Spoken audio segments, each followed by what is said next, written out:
Lolita, the second oldest orca in captivity, Yep. at the ripe age of 57 years old, is set to be released.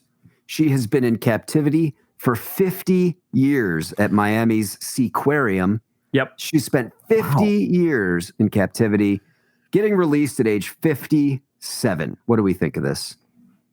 I think it's great. It's interesting. Where are they moving her to? I saw the headline, but I didn't read the news article. Do you know where she's being released? Yes, she is getting released. Hang on, I did see it. It's okay. Yeah, let me find it. In the Pacific Northwest, Kyle says. So it'll be Washington, Oregon, somewhere up there, where she was captured, by the way, and off the coast of Washington in 1970. So there is a phenomenal book. I was trying to see if it's on my bookshelf over here.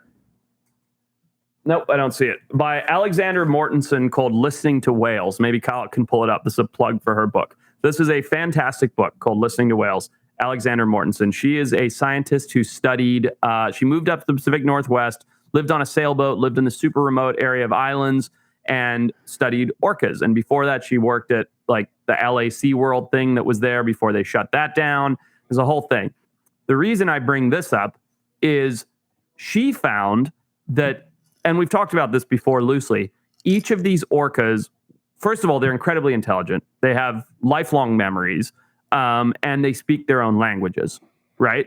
So the fact that Lolita is being returned to the area in which she was captured, whether she's a transient or a resident, I don't know the answer to that, but she will be put back.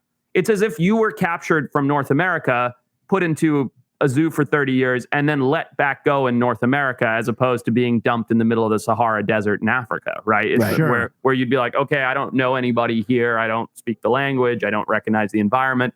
Lolita will actually be reintroduced to a place where she understands and knows the language, the environment, so on and so forth. So it's wonderful. It's great. Honestly, I bet it'll be extremely emotional for that orca. And you think, and they're going to, I mean, I'm sure they're obviously going to track her and track how well she's doing and integrating into the natural environment. Does she have any chance of being accepted into a pod? Like, will she join a pod or just be rogue?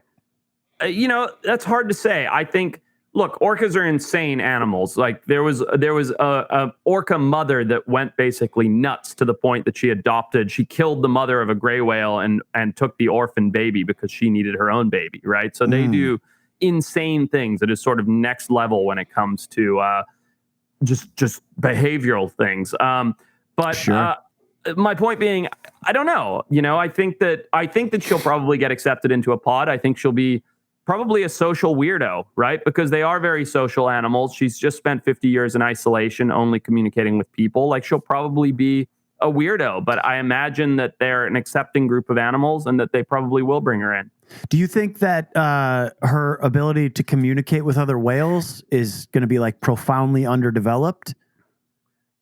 Yes, I do. I think because after spending 50 years in captivity, not voicing that, it's like not talking to another human for that length of time of your life, right? You would forget words, you'd forget how to compose sentences. You wouldn't forget everything, but you'd lose the majority of it. I know when I go back to Zimbabwe, my Shona, which I spoke very fluently when I was a kid, is abominable. Like, I can barely understand it and barely string the words together.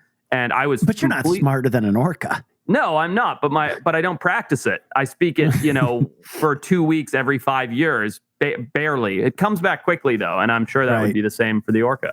I don't know. I'm a little like kind of torn on it because it's like it's been so long, and now you're kind of throwing her back. Whether or not, of course, like it's the best case scenario, putting her back where she came from, but it's like, well, do they do this often? It's the best case scenario for humans to feel good about something, right? I don't know that it's necessarily. It's hard to say. Is it the best case scenario for the orca? We don't know. Would she not fare better staying in captivity at this point?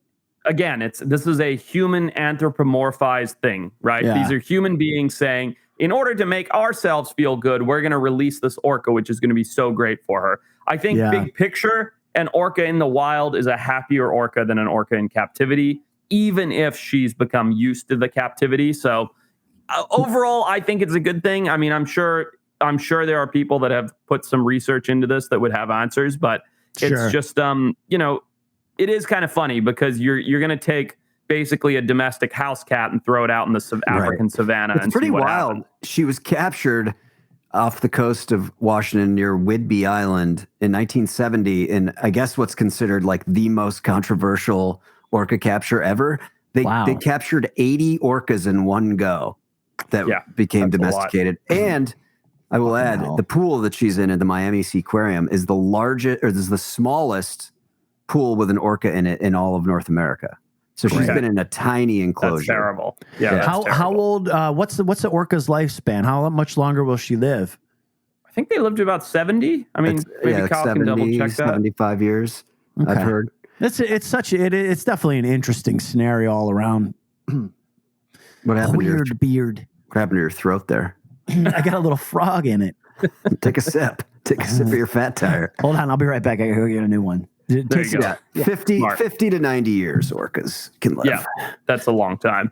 All right. Well, I think overall it's a good thing. I think that we have probably seen the end of orcas in captivity. I just don't think that that's coming back in human history. Like now that we have a better understanding of their intellect and we understand more about their behavior, and with all the animal welfare and animal rights groups, I think we've basically seen the end of orcas in captivity. So I will say this.